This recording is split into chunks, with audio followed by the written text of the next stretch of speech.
on commence par la planète foot et par Kylian Mbappé, qui est donc officiellement blessé à la jambe. Le Real Madrid a communiqué cet après-midi sur l'état de santé du capitaine des Bleus. Et donc, à 1 mois et demi du mondial, il souffre d'une lésion du muscle semi-tendineux suite à son match de vendredi où on l'avait vu sortir à la 81e pour une gêne aux ischios face à Séville. Donc, on n'a pas plus d'informations pour l'instant sur son état, mais on sait que son état sera suivi de très près par le Real Madrid. Toujours est-il que la blessure est finalement modérée. On s'attendait à bien pire. On avait vraiment peur du pire pour le mondial. D'ailleurs, donc, il pourrait jouer d'ici la fin de saison, ou alors il pourrait arrêter de jouer et se préserver pour le mondial. Tidiane, est-ce que c'est pas le scénario qu'on préférerait ? C'est pas génial comme prépa quand même. Le scénario préférentiel pour lui, déjà, ça aurait été que la saison de club soit pas finie fin avril et qu'au mois de mai, il y ait des échéances en Ligue des Champions et en Liga, sauf que la saison, elle est complètement ratée. Collectivement, c'est sûr, et individuellement, de son côté, elle est quand même discutable, malgré un volume de buts qui est évidemment très important, mais ça, on sait qu'il est capable de le faire. Est-ce que l'année 2 de Mbappé est une réussite ? Je ne pense pas, moi, personnellement, parce que quand vous n'arrivez pas à guider votre équipe vers les titres majeurs, et c'était l'ambition à la fois la sienne et celle du Real, et surtout avec le manque de progression entre les 2 années dans le projet, je trouve quand même que... T'es dur quand même, Tid. Pourquoi ? Parce que je trouve que par rapport à l'effectif et tous les pépins qu'ils ont eus et même le niveau de l'équipe, tu peux mettre qui tu veux devant aussi en leader et en Dieu, en Jésus, avec Moïse, même avec toute la colonie. C'est quand même compliqué de tirer ce groupe-là, cet effectif-là vers le haut par rapport à ce qu'ils ont rencontré aussi, je trouve, tu vois, c'est... Mais un tel joueur, par rapport à ce qu'il a en termes de statut, en termes de responsabilité, même en termes d'investissement, est-ce qu'il ne doit pas être juste un très bon prestataire de luxe qui marque ses buts, ou est-ce qu'il ne doit pas plutôt être la locomotive et le centre d'un projet d'équipe ? C'est pas lui. Et il y a un peu quand même de sa responsabilité là-dedans, Pierrot. C'est pas que... Je comprends ce que tu veux dire. Après, on revient à sa blessure quand même. Ah oui, pardon, c'est vrai. Non, mais allez-y, faites votre émission. Juste par rapport à ça, je veux dire, c'est pas lui avec son charisme et tout ce qui se diffuse à travers lui, le fait d'être la star de l'équipe, qui fait que Asensio fait n'importe quoi, que défensivement, des fois, ils sont à la ramasse complet, qu'au milieu, des fois, ils se font trimballer alors tu sais pas pourquoi. C'est difficile de gérer tout ce qui se passe derrière soi et le problème vient pas de devant. On le sait tous au Real Madrid. Bon, la blessure, le semi-tendineux, là, vous avez déjà connu ça, peut-être les footeux, c'est inquiétant, parce que si on ne le récupère pas avant la fin de saison, ça fait quand même un bail. Non, c'est pas inquiétant. Je pense qu'il va revenir. Ce qui est en fait problématique, comme dit Tidjani, c'est l'idéal en fait pour préparer une bonne Coupe du Monde, c'est d'avoir des matchs à enjeu avant, c'est-à-dire d'être vraiment dans une intensité suffisante pour aborder la Coupe du Monde dans les meilleures dispositions. Mais ça fatigue aussi, non ? Non, parce que ça, c'est entre guillemets une fausse idée. Okay. La meilleure condition qu'on peut avoir, c'est d'être prêt physiquement et être prêt mentalement. Le problème, c'est que là, eux, ils n'ont plus rien à jouer. Donc, entre guillemets, tiens, je viens de le dire. Entre guillemets, bien. Je viens de le dire. Alors, je vais faire une croix. Petite croix. Si t'as pas des matchs à haute intensité, dans ce cas, il va y avoir beaucoup de blessures un peu diplomatiques. 2 fois, oh là là. Non, ça compte pas. Je l'ai pas dit. Les mimes, ça compte pas.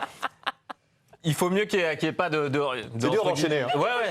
De blessures diplomatiques, il va y en avoir beaucoup. Et les joueurs vont se préserver pour ne pas se blesser. Parce que voilà, on vient de voir, il y a beaucoup de Yamal qui, comme Yamal a été, il y en a beaucoup qui vont se dire non, on n'a pas envie de se blesser et de louper cette Coupe du Monde. C'est quand même une saison où les questions autour de son physique se sont régulièrement posées.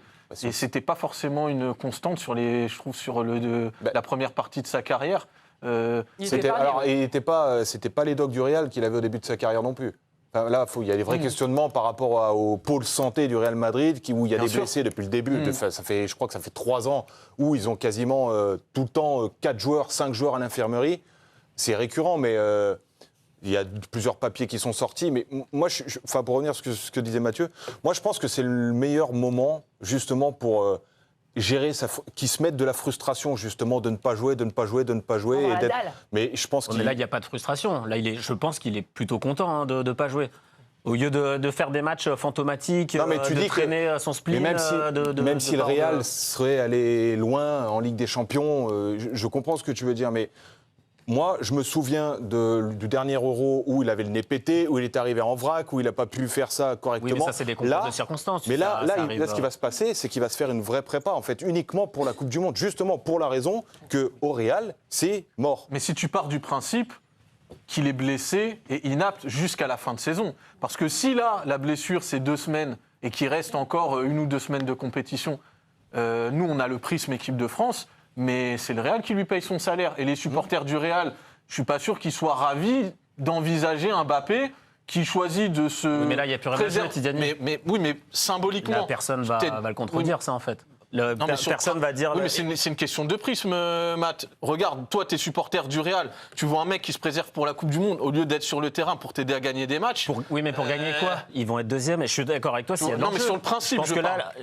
Ok, sur le principe, mais là, je pense pas que les supporters vont lui en tenir rigueur. Là, il va juste décaler officiellement, au lieu d'avoir 15 jours, bon, on va étaler jusqu'à 3 semaines, 15 jours. On a déjà été blessé, se préserver un peu plus, on le sait faire. Ah ouais, ça triche. On se dit, oui, j'ai encore un peu mal, puis finalement, tu vas reprendre mercredi, tu vas reprendre lundi prochain. Il va y avoir beaucoup des blessures diplomatiques. Non, mais je dis ça parce que la question, elle s'est posée quand il y a eu l'histoire du genou.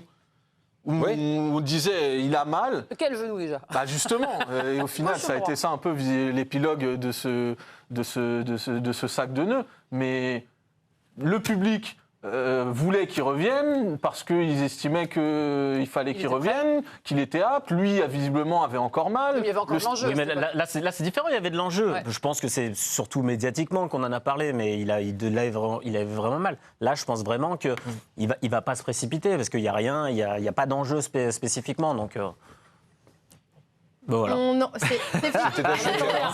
Sans transition. La chute, les guillemets. On enchaîne en Ligue 1 avec l'Olympique de Marseille qui s'éloigne de plus en plus de la Ligue des Champions. Hier soir, les Marseillais jouaient leur derby face à l'OGC Nice. Et c'était surtout la course au podium et au qualif pour la Ligue des Champions. Et bon, les hommes d'Abid Bey ont flanché et ils ont dû se contenter d'un match nul après une première mi-temps assez tendue. Ils ont pu souffler à la 66e avec une superbe action et le but de Højbjerg. Mais le capitaine... qui a marqué de la tête, donc 1-0 pour l'OM. Ils ont été confiants tout le reste du match, mais bon, à la 85e, l'arbitre a sifflé faute. Ils se sont pris un autre but sur penalty. Donc l'OM est tenu en échec et perd 2 points dans sa course à la Ligue des Champions. Pour Habib Bey, rien n'est perdu pour l'OM, qui reste 6e au classement. Voilà, c'est tout de même très positif malgré la situation. Pierrot, est-ce que toi, tu as un avis aussi positif que Habib Bey? Non, mais bon, Habib Bey, il est obligé d'être positif s'il veut essayer de garder un petit peu une flamme à l'intérieur de son effectif pour pouvoir aller gratter encore des matchs et pas jeter l'éponge. Mais ça va être très compliqué, je pense, pour Marseille jusqu'à la fin de l'année. Moi, je pense que la Ligue des Champions, il la rate hier. Ils auraient pu se replacer pour essayer d'être dans le bon wagon. Là, ils sont complètement passés à côté et on ne peut pas forcément en vouloir au gamin qui fait le penalty, qui après se fait marcher dessus par la même occasion et ne tombe pas. Ça provoque quand même une question, c'est que si tu tombes pas, tu comprends pourquoi les joueurs continuent de tomber finalement. Parce que là, c'est exactement les 2 mêmes actions et il n'y a pas pénalty pour Marseille. Maintenant, il y avait 2 gamins. Greenwood est rentré à la fin du match et revenait de blessure, donc c'était compliqué. Et franchement... Quel plaisir de le voir sur un terrain de foot, il renverse tout à lui tout seul, il est incroyable. Ouais, c'est une saison à barrer, une saison à essayer de terminer tant bien que mal pour pouvoir justement réajuster pour l'année prochaine. Mais ouais, hier, ils sont passés à côté de la Ligue des Champions, c'est rideau. Il se passe encore des choses. Moi, Rennes, je les vois beaucoup plus convaincants, je vois Lyon beaucoup plus convaincant, je vois d'autres clubs beaucoup plus convaincants que l'OM. Non, mais au vu du calendrier, ils vont à Nantes. Moi, je pense qu'ils sont capables de gagner les 3 derniers matchs. Les concurrents directs sont capables... Oui, tous les matchs vont être durs, surtout sur ceux qui bataillent pour le maintien. Mais malgré tout, je pense qu'ils vont être un peu dans une dynamique où il n'y a plus rien à perdre. Et je les sens capables. Non, mais je les sens capables vraiment de pouvoir faire le 9 sur 9. Il va y avoir encore des équipes qui vont perdre des points. On l'a vu, Monaco qui avait le match en main. Déjà, il y a Rennes qui rencontre Lyon. Après, exactement. Donc, la limite de ce raisonnement, c'est qu'on s'en tient presque exclusivement à un espoir d'ordre comptable. Exactement. C'est-à-dire, on se dit, il y a encore des points, il y a au classement des adversaires qui sont à portée de tir, donc pourquoi pas. Mais si on regarde les autres aspects, la dynamique, elle est catastrophique. C'est une victoire sur tes 5 dernières journées en Ligue 1 et c'est contre Metz. Avec tout le respect que j'ai pour Metz, tout le monde quasiment ou presque prend les 3 points, en tout cas dans la première moitié de tableau. Tu as une dynamique de jeu aussi qui n'est pas bonne, où l'OM défensivement donne l'impression de toujours continuer à faire les mêmes erreurs, à l'image de Medina, à l'image de Balerdi, à l'image de Rouli, qui hier incarne un petit peu cette naïveté et le fait de s'être fait endormir tout le match par Eli Wahi, qui au final repart du Vélodrome avec le sourire. Tactiquement, on n'a pas l'impression qu'Habib Beye, il a vraiment une orientation précise. Où on se dit, c'est peut-être qu'une question de temps et au match d'après, ça peut faire le déclic. Mais là, en fait, on ne sait pas. Un système, un match, un autre système, mais là, il arrive, c'est dur d'exiger des choses quand tu arrives dans la situation dans laquelle il arrive. J'exige pas, Pierre. Je te dis juste que l'OM, là-dessus, se cherche. Là où, effectivement, dans tes concurrents, Lille s'est trouvé, Lyon s'est un peu retrouvé, Rennes s'est trouvé. Ouais, on sait où ils vont, quoi. Et tu vois, à la limite, il y a guère que Monaco qui a peut-être un petit peu lâché la rampe ce week-end. Mais sinon, globalement, mais moi, je suis en concurrence. C'est lui qui disait que c'était encore possible. Face à 3 équipes qui vont mieux que toi et qui sont devant toi. Tu parlais du jeu, mais il y a aussi le mental qui compte. Rulli a été interviewé hier après le match et il s'est exprimé sur sa saison très difficile, pas sur le plan physique, mais sur le plan mental. Ok. Cette saison est très très dure pour nous, très très compliquée au niveau mental, pas physique, mental, plus mental. En saison à Marseille, ils sont 3 à 4 dans notre équipe, c'est comme ça. Mais les saisons comme cette saison, 5 peut-être. Ah oui. Mathieu, une saison à l'OM, ce serait 3 ou 4 ailleurs. Toi, ça te choque pas? Non, ça, c'est clair. Quand tu es à Marseille, tu as un apprentissage XXL sur toute ta carrière. Tu sors de là. C'est pour ça aussi qu'il y a beaucoup de joueurs qui, des fois, peinent à Marseille et qui, une fois qu'ils changent de club, tout de suite rayonnent parce qu'ils ont... c'est un contexte très particulier avec une pression énorme. C'est quoi? C'est la pression populaire? C'est la pression ambiante tout le temps, que ce soit des supporters, des dirigeants, beaucoup plus. PSG, mais médiatique, ok, au PSG, mais par rapport aux autres clubs, il y a beaucoup plus de pression qu'ailleurs. Et là où on sent que cette année, ça peine, c'est surtout mentalement par rapport à leur pression. Rouli, il n'est pas devenu nul, entre guillemets, du jour au lendemain.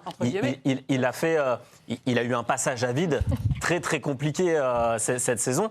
Là, il revient bien, mais lui aussi a été témoin en fait, de cette pression ambiante. Mais tu sais ce que je ressens, moi, depuis quelques jours, semaines, en fait, je fais un bilan. J'ai l'impression que le départ de De Zerbi a beaucoup plus marqué, n'est pas une si bonne solution que ça, en fait. J'ai l'impression qu'ils ont tous été marqués par ce départ. Le déclic psychologique inverse, quoi. Ouais, mais en fait, on a eu l'interview de Medina, Rouli. Il faut se rappeler de l'état psychologique des troupes après le 5-0 au parc. C'était pas le moral au beau fixe. Non, mais je dis pas. Ok, mais en fait, ça fait partie d'une saison aussi, de temps en temps, d'être dans un creux où tu n'arrives pas à remonter, et puis finalement, derrière, tu arrives à le trouver, tu arrives à installer quelque chose de plus fort encore. Non, moi, je suis d'accord avec toi. Dans l'absolu, je pense que De Zerbi aurait dû aller au moins au bout de la saison. Et puis voilà, après, on le juge et on fait le bilan par rapport à un projet qui était le projet des 3. Ouais, des moments creux, ça fait partie d'une saison. Et avec Benatia. Mais moi, je te passe la parole juste après,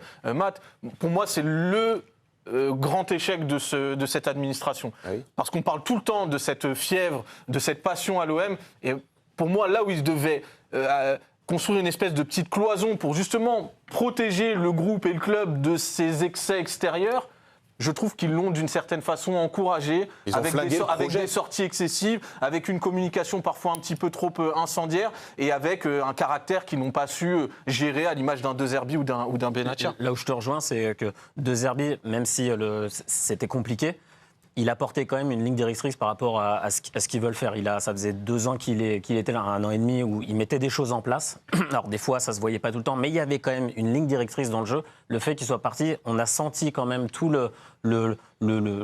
l'effectif un peu perdu sur le terrain. Ils ne savaient plus, est-ce qu'il fallait maintenant, dans quelle direction ils devaient aller, est-ce qu'ils vont plus défendre, est-ce qu'ils vont plus attaquer, etc.